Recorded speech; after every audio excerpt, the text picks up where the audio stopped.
Good morning. As a reminder, the purpose of this video is to demonstrate what a how-to video can look like. So more particularly, what a field-sourced how-to video could look like. So don't get too caught up on the particulars, but rather focus on how you might be able to create a how-to video like this one.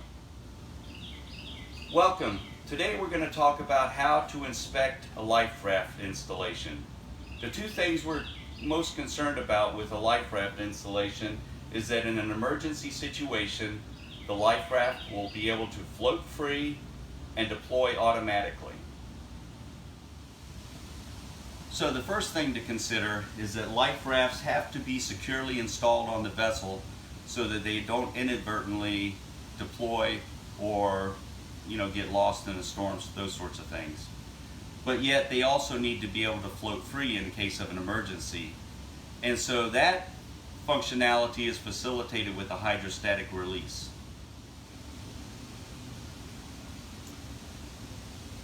So this is a typical life raft installation. It's secured to the vessel by a wire harness that is in turn secured down here in the frame. And there's a hook that can be used to manually deploy the life raft by basically slipping the ring off the pelican hook, and the hook releases, and that releases the wiring harness. But obviously that's not going to work in an emergency situation when there's nobody to manually deploy it, and that's where the hydrostatic release comes in.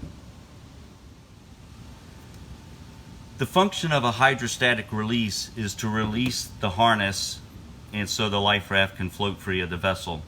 And it does that by a pressure switch and that is acted upon by water pressure.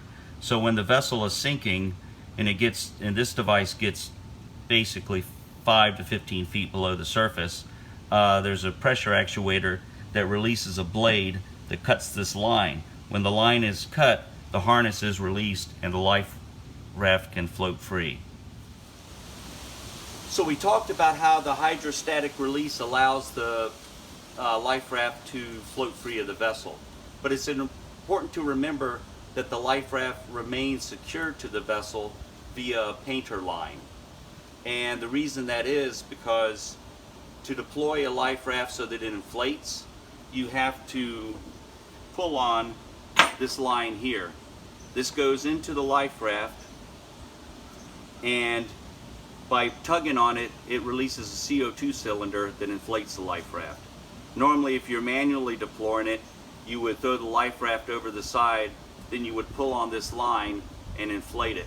But in an automatic situation, the life raft capsule floats to the surface, and as it does that, it pulls on this line, and there's enough tension that will automatically deploy it and inflate it. So as I said, once the life raft floats free of the vessel, it is still secured to the vessel by way of a painter. The purpose of the painter is to provide enough tension to pull the lanyard that inflates the life raft. But yet when the life raft inflates, you want it to be able to break free from the vessel, and the device that does that is called a weak link. So after you inspect the hydrostatic release, you want to be able to inspect the weak link to ensure that it is secured to the vessel and not to the hydrostatic release or some other part. So in this case, if you look, you can see that this red line passes around the eyelet here and is secured to the vessel. Now what we have here is a bad example, and it's unfortunately it's seen pretty regularly where they've installed the device upside down. So if you notice, the painter is attached to the weak link correctly, but the weak link is attached to the bridle. And so what will happen when the hydrostatic release actuates, this line floats free and the life raft and the painter drift off and never inflate. So this is a newer type of hydrostatic release. It's combined with the weak link, and it makes it pretty simple to install. It tells you right away this is what attaches to the vessel. this is where the painter line goes through. And when you know that, and you know that this is where the life raft harness attaches to, then there's pretty much one way to do it. So it makes it a lot easier for vessel crews to install these things correctly. So again, this is a hydrostatic release and weak link configured in the same system. So today we talked about the importance of a life raft being able to float free and deploy automatically in emergency situations. And we talked about the two pieces of hardware that are critical for making that happen: the hydrostatic release and the weak link.